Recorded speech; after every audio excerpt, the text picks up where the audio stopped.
Parliament തെരഞ്ഞെടുപ്പ് നടപടികൾ ആരംഭിച്ചതിന് ശേഷവും കേജ്രിവാളിനെ വേട്ടയാടാൻ കേന്ദ്ര കുറ്റാന്വേഷണ ഏജൻസികൾ കാട്ടിയ ഈ അത്യുത്സാഹം സാധാരണക്കാരെ പോലും അമ്പരപ്പിച്ചു.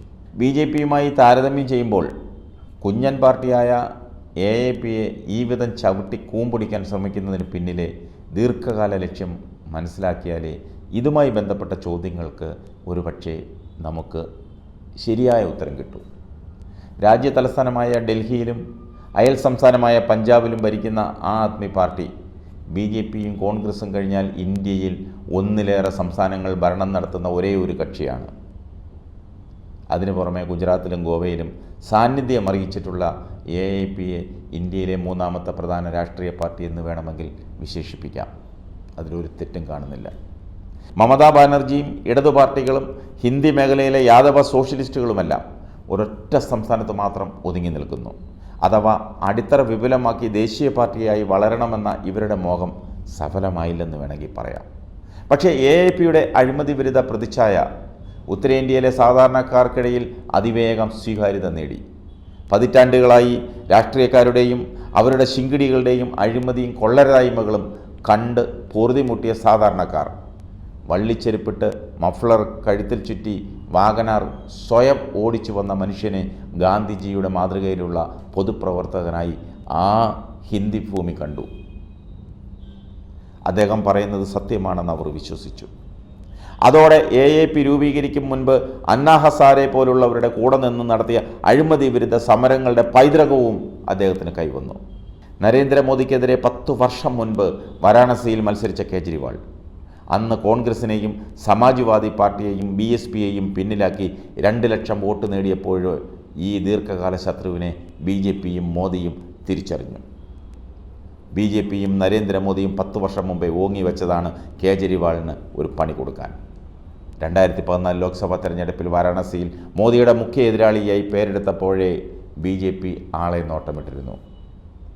കേന്ദ്രത്തിൽ BJP കയറിയതിന് പിന്നാലെ നടന്ന ഡൽഹി നിയമസഭാ തെരഞ്ഞെടുപ്പിൽ കേജ്രിവാൾ അധികാരത്തുടർച്ച നേടി നാണം കെടുത്തിയപ്പോൾ അരിശമേറി BJPക്ക്.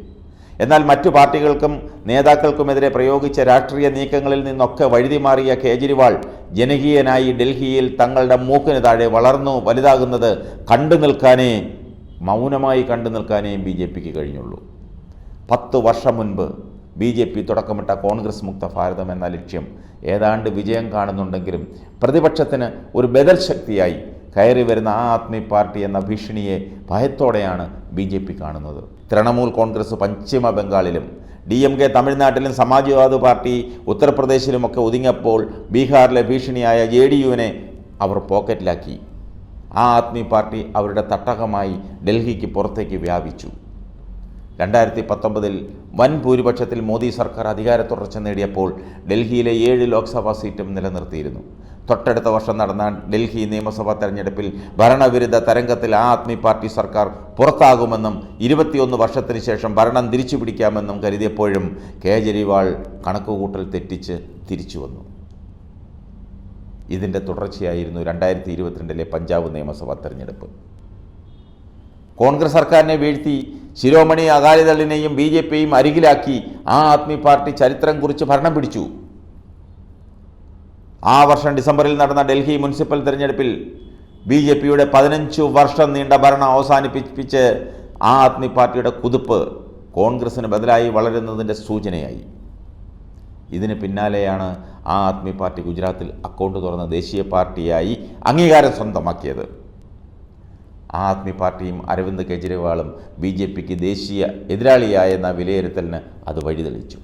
BJPയുടെ സ്വന്തമായ ഹിന്ദുത്വ അജണ്ടയും ചിലപ്പോഴൊക്കെ ആം ആദ്മി പാർട്ടി എടുത്ത് പ്രയോഗിക്കാറുണ്ട്.